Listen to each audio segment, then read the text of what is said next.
ശബരിമലയിലെ കൊടിമര പുനർനിർമ്മാണത്തിനായി UDF ഭരണസമിതി വലിയ രീതിയിൽ പണം പിരിച്ചുവെന്ന് CPM സംസ്ഥാന സെക്രട്ടറി MV ഗോവിന്ദൻ.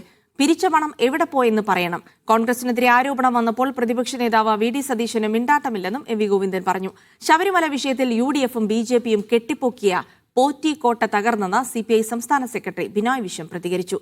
ശബരിമല സ്വർണ്ണക്കൊള്ളയിൽ മുഖ്യമന്ത്രി പിണറായി വിജയന്റെയും മൊഴി എടുക്കണമെന്ന് പ്രതിപക്ഷ നേതാവ് VD സതീശൻ ആവശ്യപ്പെട്ടു. വലിയ പണം പിരിച്ചിട്ടുണ്ട് കൊടിമരം മാറ്റുന്നതിന്റെ പേരിൽ. അപ്പൊ യഥാർത്ഥത്തിൽ പിരിച്ച പണം എവിടെ പോയി? കോടിക്കണക്കിന് രൂപ എവിടെ പോയി? ആ സ്വർണം എവിടെയാ പോയത്? ഇതെല്ലാം ഏതാണ്ട് 10 കിലോ ആണ്. ഇപ്പോഴ് SITയെ സംബന്ധിച്ചും ഹൈക്കോടതിയെ സംബന്ധിച്ചും എല്ലാം വിമർശനപരമായ കാര്യങ്ങളാണ് VD സതീശൻ പറഞ്ഞുകൊണ്ടിരിക്കുന്നത്. VD സതീശന് മിണ്ടാട്ടില്ല. ശബരിമല കാര്യത്തിൽ UDFും BJPയും കെട്ടിപ്പൊക്കിയ പോറ്റി കോട്ട എന്ന് വിളിക്കാം. ആ കോട്ട പൊളിഞ്ഞു വീണിരിക്കുന്നു. ഫോട്ടോ ഉള്ളതിന്റെ പേരിലാണ് അടൂർ പ്രകാശിന്റെ മൊഴിയെടുത്തതെങ്കിൽ പിണറായി വിജയന്റെ മൊഴിയും കൂടി എടുക്കണം. എന്താണ് ഈ ഉണ്ണികൃഷ്ണൻ പോറ്റിയായിട്ടുള്ള ബന്ധം?